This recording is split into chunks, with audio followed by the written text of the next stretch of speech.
Hello beautiful souls. இன்றைக்கி ஒரு சூப்பரான டாப்பிங்க. எல்லாருக்குமே பிடிச்ச டாபிக். யாருமே கொடுத்தா வேணான்னு சொல்லாத ஒரே ஒரு விஷயம் பணம் தான். பணம், நகை இந்த மாதிரி விஷயங்கள் எல்லாருக்குமே ரொம்ப பிடிக்கும். இதை சம்பாதிக்கிறதுக்காக தான் தினமும் காலையிலேருந்து நைட்டு வரைக்கும் இரவு பகலாக உழைக்கிறோம், ஓடுறோம், நாயாக பாடுபடுறோம். ஸோ யாருமே வேணான்னு சொல்லாத ஒரு விஷயம், ஈஸியாக எப்படி அட்ராக்ட் பண்ணுறது, நான் என்ன தப்பு பண்ணேன், என்ன கற்றுக்கிட்டேன் அப்படிங்கிற ஒரு விஷயத்தை தான் உங்களுக்கு இப்போ நான் ஷேர் பண்ண போகிறேன். இதில் நிறைய ட்ரிக்ஸ் இருக்குது. நான் பண்ண தப்பில் இருந்து கற்றுக்கிட்ட ஒரு சின்ன விஷயம் இருக்குங்க. எல்லாமே குட்டி குட்டி விஷயம் தாங்க, சீக்ரெட்டு தான். அந்த சீக்ரெட்டாக உங்களுக்கு நான் இப்போ சொல்ல போகிறேன். நான் உங்கள் அன்பு தோழி, universal divine tarot card reader and healer. முதல்ல நான் என்ன பண்ணேன்னா, பணத்தையோ நகையோ பெரும்பாலும் நான் விரும்பவே இல்லைங்க. அது இருந்தால் கூட அலட்சியமாக தான் பார்த்துட்டு இருந்தேன். அதுக்கப்புறம் கொஞ்சம் கொஞ்சமாக அது என்னை விட்டு போகிறது கூட தெரியல. தெரிஞ்சாலும் கவலைப்படலை, மதிக்கவும் இல்லை, அலட்சியம் பண்ணேன். என்னை விட்டு கொஞ்சம் கொஞ்சமாக நிரந்தரமாக போயிடுச்சு.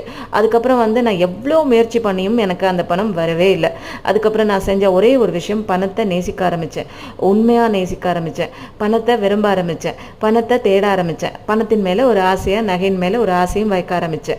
ரொம்ப லவ் பண்ண ஆரம்பித்தேன். எனக்கு ஒரு சின்னதாக ஒரு 1000 ரூபாய் கிடைச்சா கூட அந்த பணத்துக்கு தேங்க்ஸ் சொல்லி, நன்றி சொல்லி சந்தோஷமான ஒரு உணர்வோடு இருப்பேன். அடுத்த நாள் எனக்கு அதே 1000 ரூபாய் கிடைக்கலனா கூட நாளைக்கு எனக்கு கடவுள் கொடுப்பாங்க, இது வரைக்கும் கொடுத்த விஷயங்களுக்கு நன்றி அப்படிங்கிற ஒரு விஷயத்த நான் பழக்கமாக்கிட்டேன். ஒரு நாள் செல்வம் கொடுத்ததற்கு நன்றி சொல்லுவேன், மறுநாள் கொடுக்கலன்னா மனசு சோகமாயிடும், என்னடா வாழ்க்கை இது அப்படின்னு இருப்பேன். ஆனால் அந்த ஆட்டிடியூட்லாம் எனக்கு இப்போ இல்லைங்க.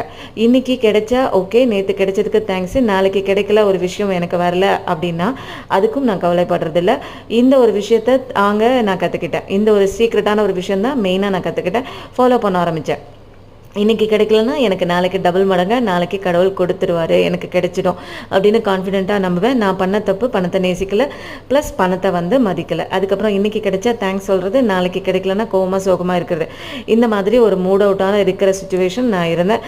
இது எல்லாத்தையும் இப்போ மாற்றிட்டேன். எல்லா நிலையிலும் கடவுள் தான் கொடுக்குறாரு, கடவுளோட பிளெஸிங்குக்கு நன்றி அப்படின்னு தாங்க நான் இப்போ சொல்ல ஆரம்பிச்சிட்டேன்.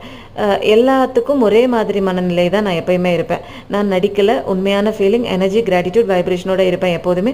சுச்சுவேஷனை கொடுத்து கடவுள் நிறைய டெஸ்ட் பண்ணுவாங்க. அந்த டெஸ்ட் எல்லாம் பாஸ் ஆகிடணும். அப்போ தான் பணத்தோட ஃப்ரீக்வன்சி, நகையோட ஃப்ரீக்வன்சி நமக்கு சேர்ந்து அலைன்மெண்ட் ஆகிடும்.